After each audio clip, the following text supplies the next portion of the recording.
Assalamualaikum warahmatullahi wabarakatuh. Selamat pagi, selamat siang, selamat sore, selamat malam semuanya. Apa kabar anak-anakku semua? Alhamdulillah, semoga semuanya sehat ya. Jumpa lagi dalam sesi kimia jarak jauh dengan tema kimia itu mudah. Oke, kali ini Ibu akan menjelaskan materi yang masih berhubungan dengan topik sebelumnya, yaitu stoikiometri atau penghitungan kimia dengan submateri rumus empiris dan rumus molekul. Ibu harap semuanya dapat mengikuti dengan baik. Oke, kita bahas satu persatu. Yang pertama adalah rumus empiris.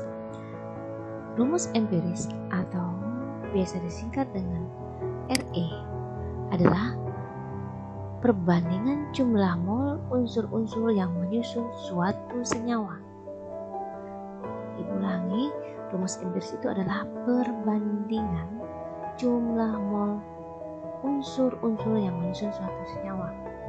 Jadi kita tahu bahwa suatu senyawa itu punya rumus yang mengandung masing-masing atom atau unsur. Nah, mol masing-masing unsur itu dibandingkan, maka itu yang disebut dengan rumus empiris. Nah, untuk menentukan rumus empiris berarti kita harus punya data mol unsur-unsur. Data mol itu yang akan kita bandingkan sehingga menjadi rumus empiris. Paham ya? Oke. Nah, untuk menentukan rumus empiris tentunya kita punya data. Pertama, massa unsur. Massa itu dalam gram. Kemudian perbandingan massa unsur, berarti ini angka perbandingan, atau persentase massa unsur yang menyusun senyawa. Jadi ada 3 yang boleh kita pakai. Massa unsur dalam gram, perbandingan massa unsur, ini angka tidak ada satuannya. Kemudian persentase massa berarti persen. Salah satu yang kita butuhkan. Kemudian kita perlu data massa atom relatif AR masing-masing unsur yang menyusun senyawa tadi. Kenapa ini diperlukan? Nah, kita ingat tadi bahwa rumus empiris itu merupakan perbandingan mol. Nah, berarti data ini diperlukan untuk menghitung mol. Pinter. Oke, jadi kita tahu rumus mol ya. Jadi mol itu menggunakan data massa atau boleh menggunakan data persen atau perbandingan, dan kemudian menggunakan data AR atau massa atom relatif unsur. Nah, kemudian apa itu rumus molekul atau kita singkat RM? Tadi RE, sekarang RM. Nah, apa itu RM? RM itu ternyata rumus kimia juga, tapi yang menggambarkan jumlah atom yang menyusun senyawa. Kalau tadi rumus empiris perbandingan atom-atom yang menyusun senyawa, perbandingan ya. Nah, sekarang rumus molekul ini bukan perbandingan, tapi jumlahnya, jumlah atom yang menyusun senyawa. Apa hubungannya dengan rumus empiris? Nah, untuk menentukan rumus molekul, maka kita perlu data rumus empiris. Rumus empiris ini untuk menentukan rumus molekul. Ya. Nah, setelah kita dapat rumus empiris, kita perlu data MR untuk menentukan. Setelah mendapatkan rumus RE, ya, ini RE, kita perlu data MR atau massa molekul relatif untuk menentukan rumus molekul atau RM. Jangan terbalik ya, ada AR, ada MR, ada RE,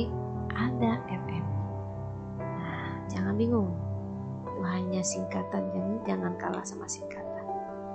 Oke, kita lanjut. Nah, lebih baik kita latihan soal supaya lebih paham ya.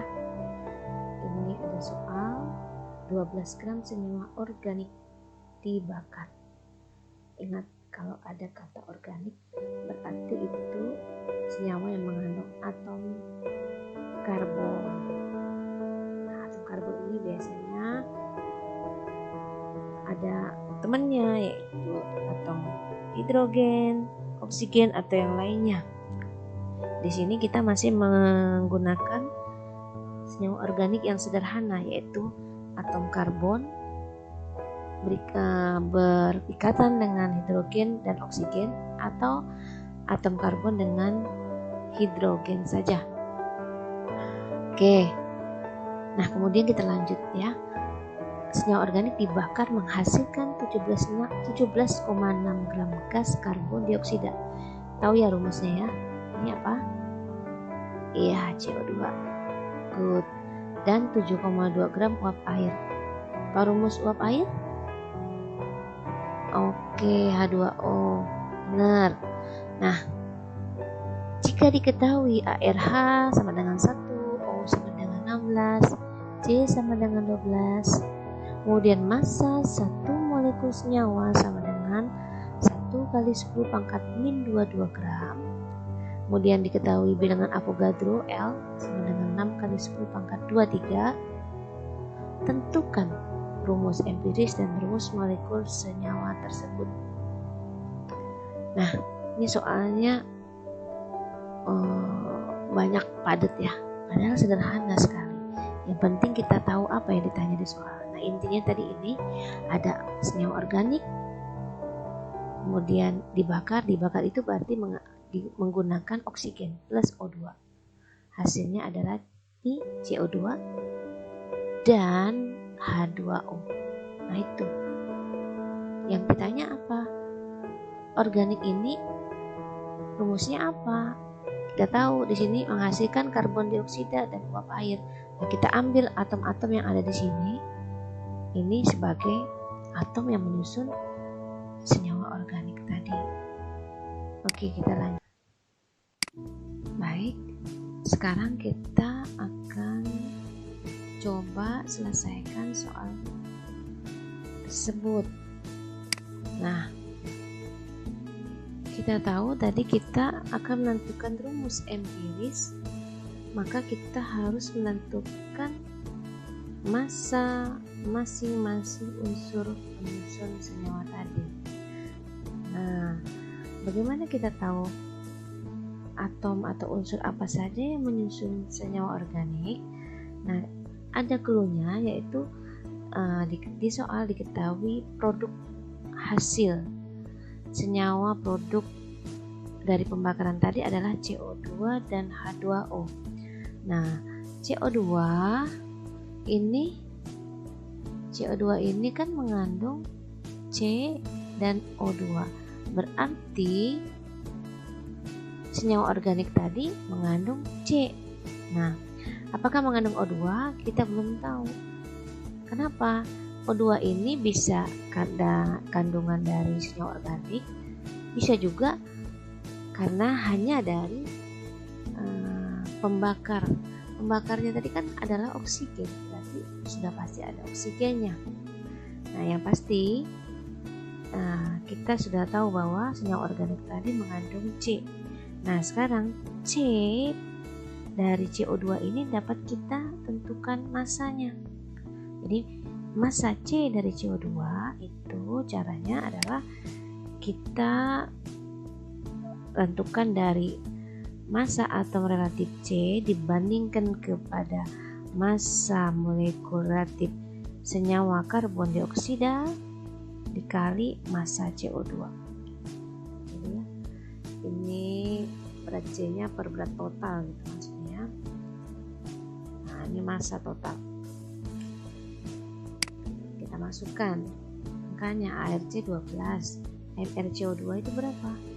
C12, O16 dikali 2 32 ditambah 12 sama dengan Betul, 44 dikali massa CO2 yang sudah ada di soal, ketahui di soal 17,6 gram. Maka kita dapat angka 4,8 gram. Ini adalah angka massa C ya. Kemudian massa H. Dari mana kita tahu ada H? Dari produk yang tadi, produknya ada CO2 dan H2O, berarti ada H di senyawa organik. Massa H dari H2O kita hitung dari berat atau massa atom relatif H. Karena H2O itu mengandung 2 buah atom H, maka kita kali 2. Kalau ini tadi hanya 1 karena di sini 1. Ya. Nah, ini 2 karena di sini ada indeksnya 2. Dibagi massa totalnya yaitu atau massa molekul relatif dari senyawa air ya, atau MrH2O dikali massa H2O. Nah, ARH itu 1 berarti 2 kali 1. MrH2O berapa? Coba hitung. H 1 kali 2 ditambah O 16, jadi good 18. Kemudian dikali massa H2O yang ada di soal 7,2, dapatlah angka 0,8 gram. Nah, angka ini masing-masing ini coba kita cek apakah sudah sama dengan massa senyawa organik.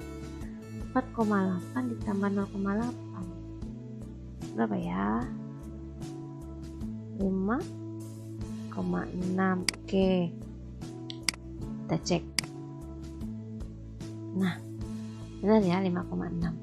Kenapa kita tentukan ini? Kita mau tahu apakah senyawa organik itu hanya mengandung C dan H saja atau ada oksigennya. Nah, kita lihat total massa C plus massa H yaitu 5,6 ternyata lebih kecil daripada massa senyawa organik. Hal ini berarti ada oksigen dalam senyawa tersebut. Nah, massa senyawa organik tadi berapa ya? Nah, jadi massa senyawa organik itu tadi adalah 12 gram. Nih, 12 gram ini adalah massa senyawa organik. Ada di soal tadi ya. Nah, ternyata di sini C tambah H 5,6, berarti ada selisih dong. 12 gram dengan 5,6 selisihnya 6,4. Berarti ini punya siapa? Ada atom lain selain C dan H. Nah, di sini atom O. Kenapa atom O? Ya tadi produknya hanya ada CO2 dan H2O. Berarti hanya ada atom C, H, dan O. Berarti ini punya O, ini 6,4 gram. Intinya berarti senyawa organik tadi tersusun oleh atom C, atom H, dan atom O. Nah, ketiga atom atau unsur tadi kita bandingkan. Ingat, rumus empiris adalah rumus perbandingan mol penyusun perbandingan mol unsur-unsur penyusun senyawa. Nah, penyusun unsurnya adalah C, H, dan O. Maka molnya kita bandingkan. Mol, ingat simbol mol N ya. Mol C banding mol H banding mol O. Apa rumus mol? Rumus mol itu adalah massa dibagi air. Kalau C berarti massa C dibagi air C. Ini H berarti massa H dibagi air H. Sedangkan O berarti massa O dibagi air O. Ini perbandingannya. Kita masukkan massa C tadi adalah 4,8. ARC 12 jadi 4,8 bagi 12 berbanding massa H 0,8 dibagi 1, ARH 1. Berbanding lagi massa oksigen 6,4 gram dibagi air atom oksigen 16. Nah, angkanya kita hitung. 4,8 dibagi 12 itu 0,4. Ini 0,8, 6,4, 16,4. Nah, dibandingkan C banding H banding O. Disederhanakan bisa ya, cari angka yang paling kecil. Nah ini pasti dibagi 4, 0,4. Dapatlah angka 1 banding 2 banding 1. Ini punya C, ini punya H, dan yang ini punya O. Berarti rumusnya apa? Masukkan. C-nya 1, 1 tidak ditulis. H-nya 2, 2 tidak ditulis. Kok 2 tidak ditulis? Nah, ngantuk ya. 2, C-nya 1, H-nya 2, O-nya 1, satunya tidak ditulis. Ini kita kasih kurung dikali N. Apa maksudnya? Nah ini, jadi rumus empirisnya sebenarnya CH2O. N ini untuk menghitung rumus molekul. Nah, kita coba hitung ya. Rumus molekulnya bagaimana? Ingat, rumus molekul itu adalah jumlah atom yang menyusun senyawa. Nah, berarti kita harus tahu berapa jumlah atom C, H, dan O. Jumlah 1 mol molekul senyawa itu kita tahu tadi ada data jumlah molekul. Nanti dari jumlah molekul itu kita bisa hitung molnya. Tadi ada jumlah 1 molekul senyawa itu dan bilangan Avogadro-nya. Jadi kita bisa hitung berapa jumlah molekulnya. Kita coba ya. Nah nih molnya ya. 1 mol itu 6 kali 10 pangkat 23. Ini berapa mol? Jumlah molekulnya tadi 1 dibagi L itu 6 kali 10 pangkat 23. Dapatlah 0,167 kali 10 pangkat min 23 mol. Ingat ini 23 plus di bawah ke atas jadi naik ya, eksponen min 23. 1 ini di soal, jadi ingat angka 1 ini ada di soal. L ini bilangan Avogadro harus diingat. Nah ini kan jumlah 1 molnya. Nah sekarang kita mau tahu kalau 1 mol jumlah molekulnya ternyata 1, berarti berapa molnya? Nah inilah 0,167 kali 10 pangkat min 23 molekul. Nah apa hubungannya dengan MR? Jadi MR itu adalah massa senyawa dibagi mol senyawa, dapatlah MR. Massa di soal tadi adalah 1 kali 10 pangkat 22 gram. Ini massa, ini datanya ada di soal ya. Jumlah mol yang ini kita hitung tadi, kita pindahkan ke sini, dapat angka 60. Berarti massa molekul relatif senyawa organik tadi adalah 60. Nah, untuk menentukan rumus molekul, kita perlu data MR dan RE. Kita masukkan MR dari rumus empiris ini adalah 60. Rumus empirisnya kita masukkan kali N. N ini untuk menentukan berapa total masing-masing unsur penyusun rumus empiris tadi. Nah, MR itu kan gabungan dari AR. AR-nya mana? AR masing-masing ini. Kita masukkan ARC. Ini kan 1, jadi 1 kali ARC. 1 nggak ditulis ya, nggak apa-apa. H-nya ada 2 kali ARH. Ditambah O-nya 1 kali RO. 1 nggak usah ditulis. Kali N sama dengan 60. Masukkan C-nya 12. 2 kali 1 2. Ini 16. Oke, 30N sama dengan 60. Maka N sama dengan 2. 2 ini masukkan ke sini loh. Nah ini berarti semua yang dalam kurung ini dikali 2. Nah ini dikali 2 ini.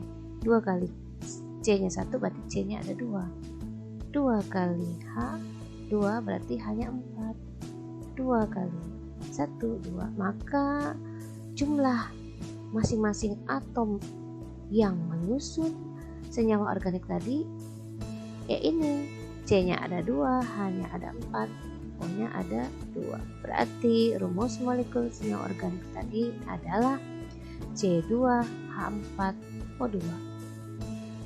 Nah, ternyata seperti ini. Coba kita bandingkan apa hubungannya. Kita lihat ya. Ini CH2O, ini C2H4O2. Coba bagaimana hubungannya? Iya, CH2O, C2H4O2. Ternyata C2H4O2 ini merupakan kelipatan dari CH2O. Berarti rumus molekul tadi itu kelipatan dari rumus empiris. Iya, rumus empiris kan perbandingannya saja. Jadi angka itu yang paling sederhana. Kelipatannya yaitulah rumus molekul. Nah, yang perlu kalian ingat bahwa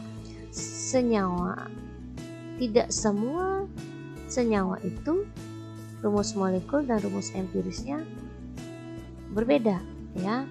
Seperti ini rumus empiris suatu senyawa organik punya rumus empiris CH2O dan rumus molekulnya C2H4O2.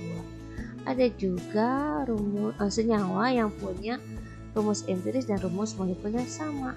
Contohnya gas metana. Metana itu CH4. Rumus empirisnya CH4, rumus molekulnya juga CH4. Oke, apakah ada pertanyaan? Jika ada pertanyaan, boleh ditanyakan di kolom komentar atau di grup Telegram ya. Ini contoh soal tetapi kalian yang kerjakan ya, gantian ya. Ini senyawa organik sama ya, soalnya masih sebanyak 1,8 gram dibakar menghasilkan 5,28 gram gas karbon dioksida dan 3,2 gram uap air. Jika diketahui air C sama dengan 12, H sama dengan 1 dan massa 2,5 mol senyawa tersebut 75 gram. Nah, bedanya apa tadi? Kalau tadi itu kita menggunakan data jumlah molekul. Kalau ini massa ya. Jadi nggak pakai bilangan Avogadro, ini langsung aja nih. Massa dihubungkan dengan apa fungsinya ini? Ini mol dengan massa. Ini pasti hubungannya dengan apa ya? Nah, MR ini betul. Tentukan rumus empiris dan rumus molekul senyawa tersebut. Nah, yang tadi intinya tadi ini produknya adalah, jadi ini senyawa yang dibakar, berarti senyawa organik dibakar plus oksigen, hasilnya CO2, ada C dan O, dan uap air ada H dan O. Nah, di sini nanti kita akan tentukan apakah hasilnya itu pas 1,8 hanya C dan H atau kurang. Kalau kurang berarti ada oksigennya, tapi kalau pas 1,8 berarti hanya mengandung C dan H saja. Udah yakin kalian bisa mengerjakan ini dengan tepat ya. Oke, Ibu kira cukup yang Ibu jelaskan saat ini. Semoga kalian dapat mencobanya yang rajin ya. Kemudian kerjakan latihan yang tadi Ibu kasih. Insya Allah kalian pasti bisa mengerjakannya. Jika ada pertanyaan, silakan boleh di kolom komentar atau di grup Telegram. Terima kasih untuk semuanya. Selamat pagi, selamat siang, selamat sore, selamat malam. Assalamualaikum warahmatullahi wabarakatuh. Bye. Oke.